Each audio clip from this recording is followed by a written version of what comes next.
Yine ebbaluwa gye mpandiikidde Honorable Mathias Mpuuga Nsamba nga muyozayoza okumalako ekisanja kye ng'akulira oludda oluwabula gavumenti mu lukiiko lw'eggwanga olukulu n'okumwagaliza omwaka omujja ogw'emirembe.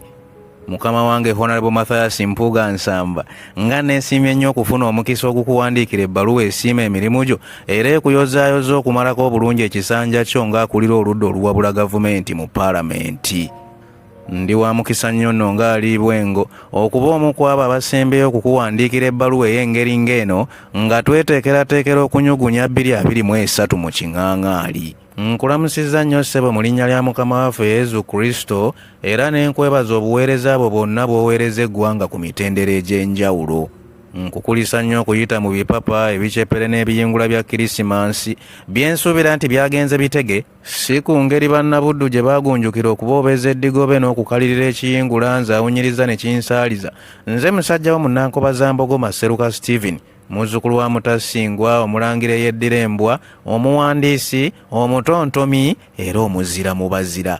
Ng'okuwandiika ebbaluwa y'eno ntudde Kasimula Nsuwa si kulwa nga ntagalatagala mu mbeera ya kisajja kikulu mbaga ebbaluwa y'omukulu nga mukama wange obuweereza bwo mbadde mbugoberera nsinziira ku kaala amatendo n'abantu bange mu konstituensi y'e Baamunaanika mu disitulikiti ey'e Luweero mu ssaza lya Nnyinimu ery'e Bulemeezi. Omusajja omukwatampola ateemanyitibwa ayogera ekigambo ng'akiggumiza, atakodowalira magezi singa omusemberera, awumbawumba so si asattulula. Bye bimu ku bigambo bye siryerabira kunokolayo singa ndibako ekkalaamu okuwandiika ku Mathias Mpuuga y'ani. Ssebo wange, eno ebbaluwa ye ey'okusatu okuva ewa musajjawo Maseruka the Poet ng'oli leader of opposition egoberedde zinne waayo ebbiri ezaagikulembera okuli gye naweereza eyo nga 29 Kafuumulampa w'omwaka guno kw'ossa n'endala gye nasiba n'enywera n'ekutuukako eyo gye naweereza nga 29 Museenene wa 2023.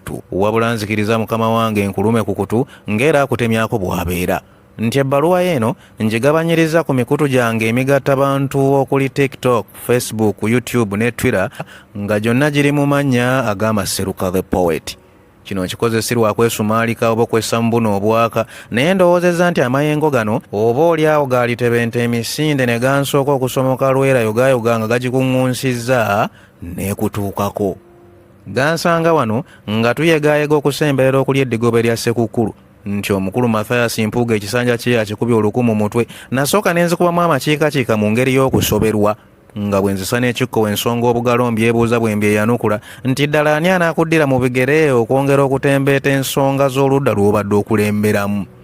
Wabula nagumira ku njogera egamba nti awakula ennume tewakula emu. Mba nkyateza amatu ntegereza nti nze nandi awo ntunula enkakaba ng'era alindirira ekiddako bw'abeera. Kwe kuwulira nga musabuukulula omukulu Joel Basekezi Ssennyonyi nga yalidde obuvunaanyizibwa buno.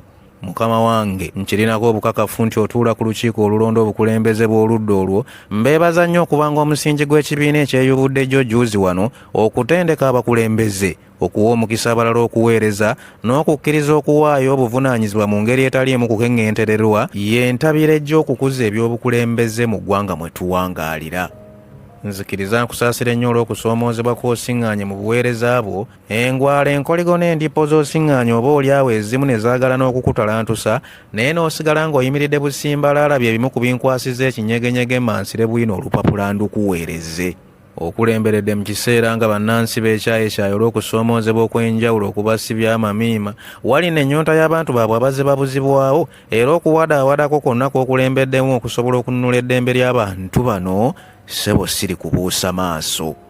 Mukama wange nga bw'okimanyi obulungi nti omuntu bw'ayingirira ebyobukulembeze aba agenze ku minzaani, kale abantu baffe oluusi ne bwe beekyawakyawa olw'okusoomoozebwa okungi okubalumbagana ne kubataayiza ku nkya n'akawungeezi, oluusi ne kuleetawo n'amaloboozi amakaayofu, bambi ennaku y'eba ebasusseeko era kitwala eddala omukulembeze okusigala ng'ayimiridde naye nkwebaza okunywera n'otutembeeta. Ssebo wange, mu bbaluwa gye nakuwandiikira nga 29 April omwaka guno ku mukogo okuna paragulaafu ey'okusatu nakusaba wabeewo enteekateeka y'okulambula abantu baffe nga yafeesyo mu bitundu gye bawangaalira. Nalowooza ku kino ebeere ng'empenda okwongera okuvumbula ebizibu ebisoomooza abantu baffe abasemberayo ddala wansi mu bitundu gye bawangaalira n'okuzuula enkola y'ababaka baffe kuba bangi baatuuse ebbugga ate ne beerabira embooge. nebaza Katonda nti ensonga eno naawe wali wagirowoozaako dda era ezzeerabwako mu kisanja kyo ng'evumbudde n'ebintu bingi. Newankubadde obuvunaanyizibwa obukulembera oludda olwo bukyuse, naye ebizibu ebisoomooza abantu baffe ebyo tebikyuse. Ekyoleka nti tukyetaagira ddala amagezi n'okuluŋŋamizibwa kwammwe kw'ossa n'okukolaganira awamu n'abakulembeze abakwasiddwa obuvunaanyizibwa. Era wano wensabira Katonda okukulembera abakulembeze baffe abapya abategulire byonna ebyali ekiise mu buweereza bwabwe. Ssebo wange, kwebaza olw'okuwaayo obudde okutambuliranga mu masaŋŋanzira g'ebigambo, okwewuunaganya n'okusoberwa kw'emyasiro ebiri gy'ozze ng'osiŋŋaana, anti kigambo okukulira ludda oluvuganya gavumenti si mukyezo nti onookeera n'obanga aliisa ebijanjaalo empiso. Weewaawo wabaawo ebitusobako ng'abantu, naye nkwebaza olw'okwambala ekkooti y'obuvunaanyizibwa obuzito butyo n'okuba olukumu mutwe ekisanja kyo era nabasedde ekkalaamu nteeketeeke ettabo eddene erirombojja ku bukulembeze bwo. Saba nnyo Katonda akukuuma ayongere okutugabanyiza ku magezi go, akuluŋŋamye mu buvunaanyizibwa obupya bwe wakwasiddwa, mwongere okuba ekyokulabirako eri abaana b'eggwanga abayayanira okuyingirira ebyobufuzi okuweereza eggwanga lyabwe. Mukkaanye kimu mwenna ng'oludda oluvuganya gavumenti anti ennyonyi enkulu yeyigiriza ento okubuuka. Naffe be mukulembera munaaba mutuwadde empanja esindiikiriza ebitusoomooza. Wabula nga nkusiibula mukama wange nkukwasa ebigambo byonna ebiri ku muko gw'Eki85 mu kitabo kye nawandiika ne mukadde wange Alozias Matovu Joy ekiyitibwa ebirowoozo ebikolosoofa bikubeere bibukale mu mmeeme eyo emirembe n'emirembe. Saba Katonda akunsanyusize nnyo mukama wange, akunkuumire n'ab'enjuuyi abagabirire. Nsaba ondabire nnyo abantu baffe ab'ennyendo mukungwe. Katonda akumazeeko bulungi omwaka guno, akumpeera 2024 ajjudde ebibala eby'omuyiika. Nze Maseruka the Poet.